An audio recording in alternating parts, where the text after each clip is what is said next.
Hello friends, welcome to MySQL tutorial. And आज के इस वीडियो में हम सीख रहे हैं प्राइमरी की कंस्ट्रेंट के बारे में। तो friends, a primary key constraint is used to uniquely identify the records in a table.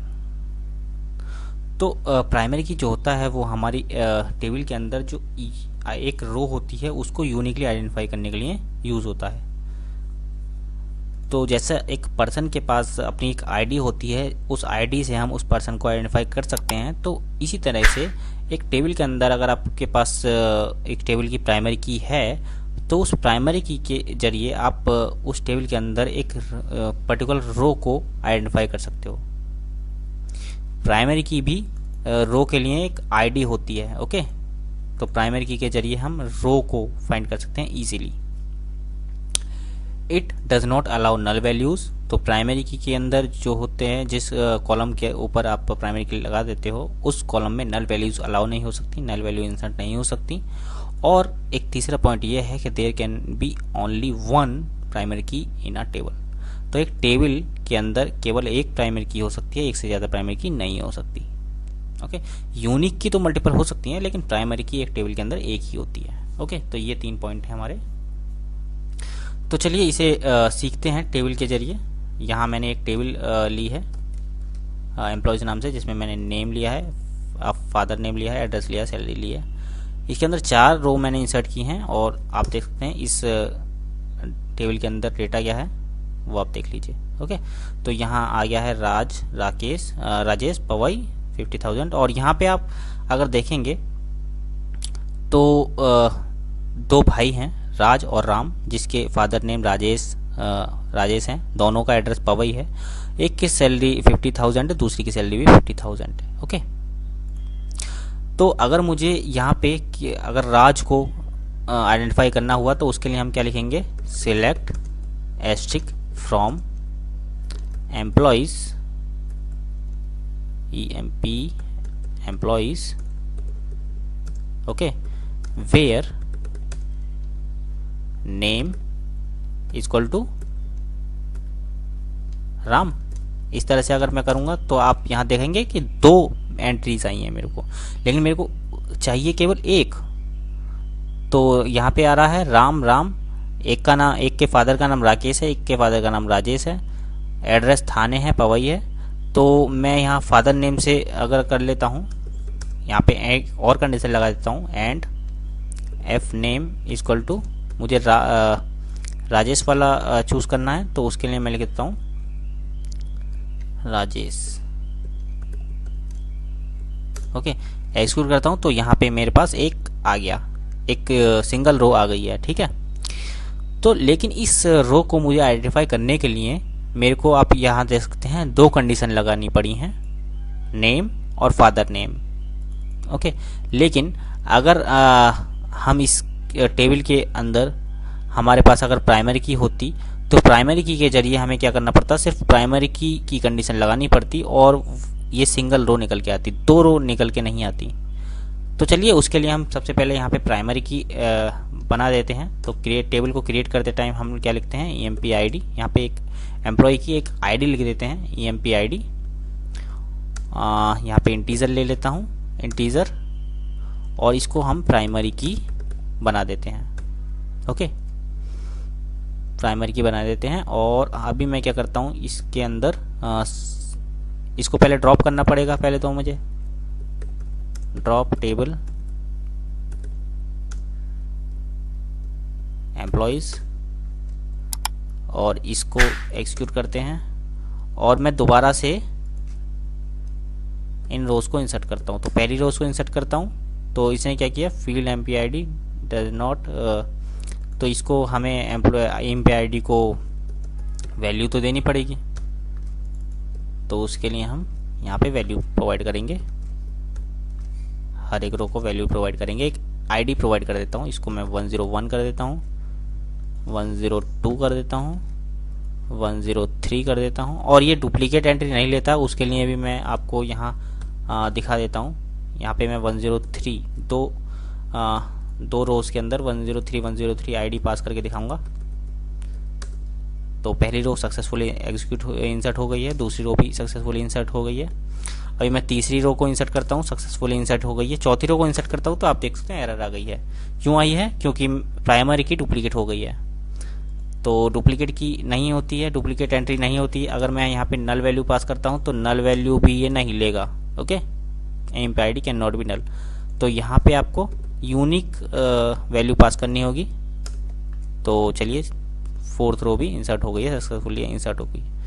तो अगर मैं अभी इसको टेबल के अंदर अगर आपको डेटा दिखाऊं तो आप देख सकते हैं इस तरह से डेटा है।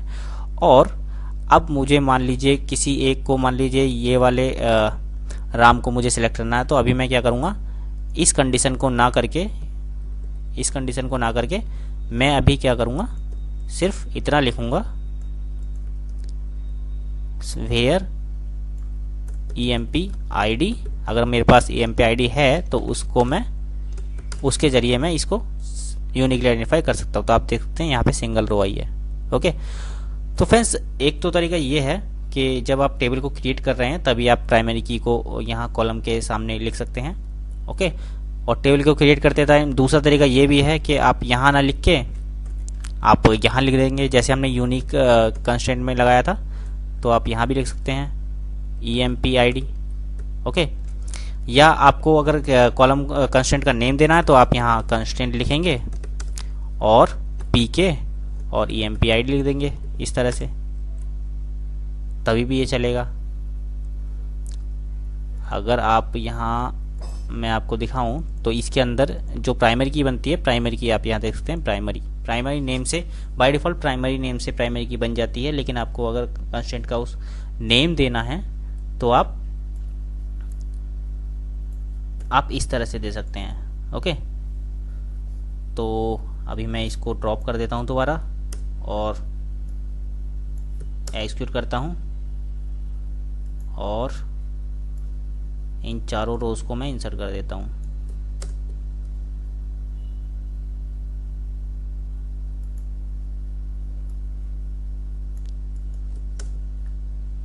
केवल एक रो इंसर्ट हुई है,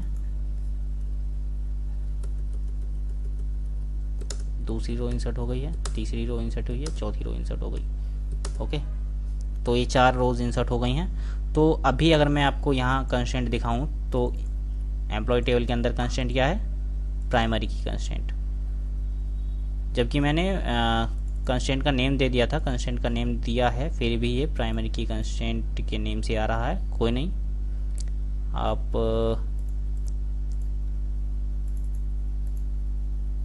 तो फ्रेंड्स अलग अलग डेटाबेस के साथ अलग अलग होता है। इसके अंदर ये जो प्राइमरी की है, हमारी प्राइमरी की प्राइमरी नेम से ही आती है।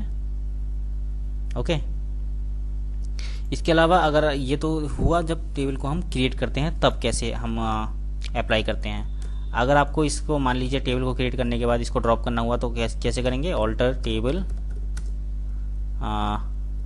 एम्प्लॉयज ड्रॉप कंस्ट्रेंट और कंस्ट्रेंट का name PK EMP ID does not exist. Okay, तो इसको PK EMP ID नहीं मिली है तो हम इस प्राइमरी नेम से ही इसको डिलीट कर सकते हैं। You have an error in your SQL, check the manual that इसको मुझे ड्रॉप करना है तो वो हम कैसे करेंगे।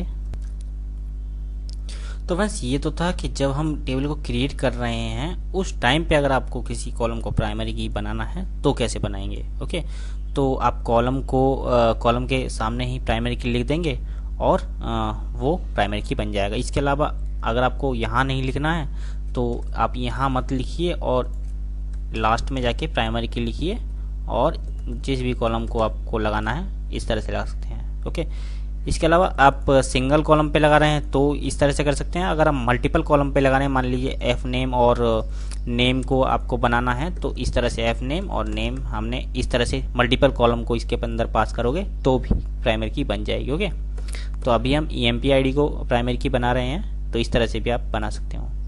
ओके, तो मैं यहाँ पे इसके सामने ही लिख के इसको प्राइमरी की बना दूंगा।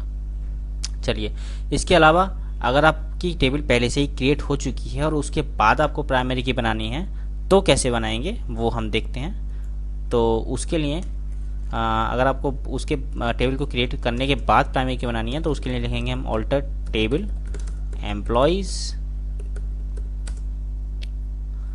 Alter table employees. पहले यहाँ पे हम क्या करते हैं, इसको टेबल को ड्रॉप करता हूँ मैं, ड्रॉप टेबल।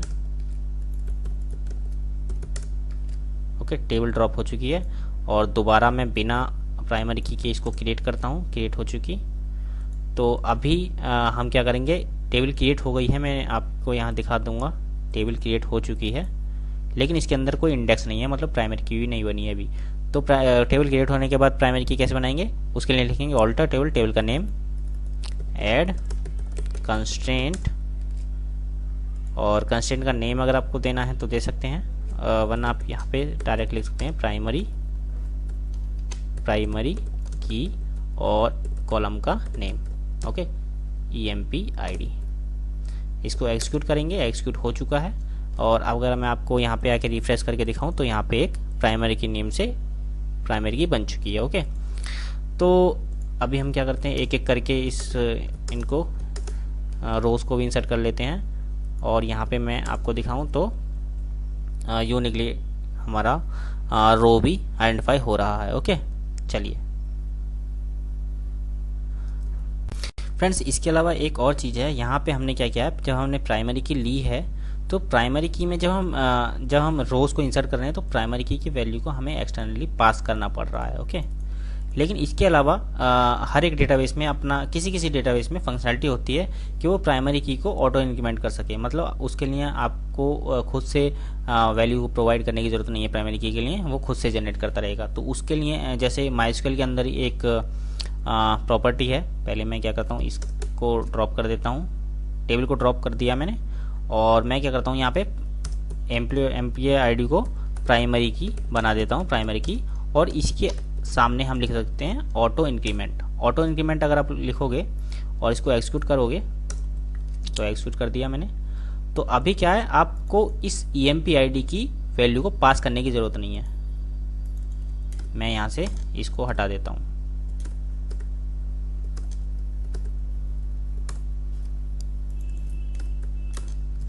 तो अभी आप देखना, हम यहाँ पे empid की वैल्यू को पास नहीं कर रहे हैं। मैंने फर्स्ट रो को इंसर्ट किया, सेकंड रो को इंसर्ट किया, थर्ड रो को इंसर्ट किया, फोर्थ रो को इंसर्ट किया, और मैं आपको अभी दिखाता हूँ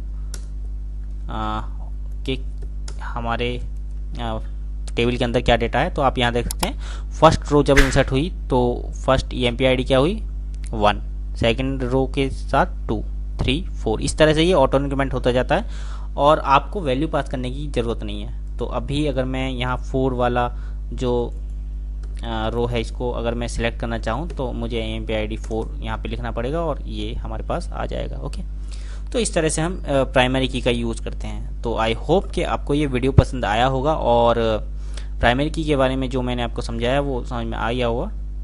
वीडियो पसंद आए तो वीडियो को लाइक कर देना, चैनल पर नए हो तो सब्सक्राइब कर देना, बेल आइकन को जरूर प्रेस करना ताकि इसी तरीके के जावा से रिलेटेड वीडियोज़, माइस्क्यूएल से रिलेटेड वीडियोज़ आपको मिलते रहें। तो मिलते हैं नेक्स्ट वीडियो में, टिल देन बाय बाय।